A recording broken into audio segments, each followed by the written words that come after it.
नमस्कार, शासन जी आर या यूट्यूब चॅनलवर आपल्या सर्वांचं खूप खूप स्वागत आहे। तर आताच्या घडीची सर्वात मोठी ब्रेकिंग न्यूज म्हणजे राज्य सरकारी कर्मचारी वेतन संदर्भात आताची मोठी बातमी। त्या संदर्भात एपिसोडच्या माध्यमातून संपूर्ण अपडेट सविस्तरपणे पाहण्याला सुरू करूया। राज्यात अतिवृष्टीमुळे उद्भवलेल्या नैसर्गिक आपत्तीग्रस्त नागरिकांना मदत म्हणून राज्यातील सर्व प्रशासकीय, भारतीय पोलीस सेवा, भारतीय वनसेवा व महाराष्ट्र राज्यातील शासनाचे सर्व अधिकारी आणि कर्मचारी यांच्या माहे ऑक्टोबर 25च्या वेतनातील 1 दिवसाचे वेतन मुख्यमंत्री सहायता निधीमध्ये देणगी म्हणून उपलब्ध करून दिल्याबाबत महाराष्ट्र शासनाच्या सामान्य प्रशासन विभागामार्फत दिनांक 6 नोव्हेंबर 25 रोजी अतिशय महत्त्वपूर्ण शासन निर्णय निर्गमित करण्यात आलेला आहे। दिनांक 8/10/25च्या शासन निर्णयान्वये राज्यातील अतिवृष्टीमुळे उद्भवलेल्या नैसर्गिक आपत्तीग्रस्त नागरिकांना मदत म्हणून राज्यातील सर्व अधिकारी कर्मचारी यांचे माहे ऑक्टोबर 25च्या वेतनातील 1 दिवसाचे वेतन मुख्यमंत्री सहायता निधीमध्ये देणगी स्वरूपात देण्याचे आवाहन करण्यात आलेले होते। त्या अनुषंगाने आयकर अधिनियम 1961 मधील कलम 80G अंतर्गत प्रत्येक देणगीदार आयकराच्या सवलतीस पात्र ठरतात।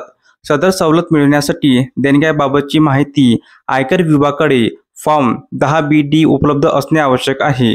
सदर देणग्या तपशील आहरण व संवेदन अधिकारी यांनी मुख्यमंत्री सचिवालयाकडे उपलब्ध करून देणे अनिवार्य असून सदरहू माहितीनंतर सचिवालयाने आयकर विभागास फॉर्म 10B-D मध्ये विहित मुदती सादर करणे अनिवार्य आहे। तसे न केल्यास परिणामी 200 रुपये प्रतिदिन इतकी शास्ती अदा करावी लागेल। मुख्यमंत्री सहायता निधी कक्षाच्या संधी लेखापालांनी याबाबत दिनांक 15/10/25 रोजीच्या त्याबाबतचे अभिप्राय दिलेले आहे। शासकीय निमशासकीय कार्यालयातील सर्व अधिकारी आणि कर्मचारी यांच्या वेतनातून प्राप्त होणाऱ्या देणगीच्या अनुषंगाने देणगीदार आयकराच्या सवलतीस पात्र ठरतात।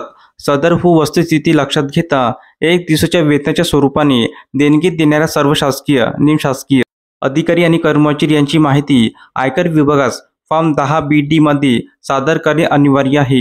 यासाठी आवश्यक ती माहिती संकलित करून माननीय मुख्यमंत्री कार्यालयाकडे एकत्रितरित्या पाठविण्यासाठी सूचना देण्याची बाब शासनाच्या विचाराधीन होती। परिपत्रक शासकीय निमशासकीय कार्यालयातील सर्व अधिकारी आणि कर्मचारी यांच्या वेतनातून प्राप्त झालेल्या देणगीच्या अनुषंगाने सर्व शासकीय निमशासकीय अधिकारी आणि कर्मचारी यांची माहिती आयकर विभागास फॉर्म 10B-D मध्ये सादर करणे अनिवार्य असून सदर माहिती गोळा करण्यासाठी प्रशासकीय विभागाने त्यांच्या विभागातील व त्यांच्या अधीनस्थ येणाऱ्या शासकीय निमशासकीय कार्यालयातील अधिकारी आणि कर्मचारी यांची माहिती सोबत जोडलेल्या परिशिष्ट ड मध्ये नमूद केल्याप्रमाणे संकलित करावी। सदर माहिती मुख्यमंत्री सहायता निधी कक्ष मुख्यमंत्री सचिवालय यांना एकत्रितरित्या न चुकता आपल्या स्तरावरून ईमेल ID वर एक्सेल फॉर्मॅटमध्ये दिनांक 25/11/25 पूर्वी उपलब्ध करून देण्यात यावी। सदर माहिती पाठविण्यास विलंब झाल्यास त्यांची विलंबाची जबाबदारी संबंधित प्रशासकीय विभागाची राहील। धन्यवाद।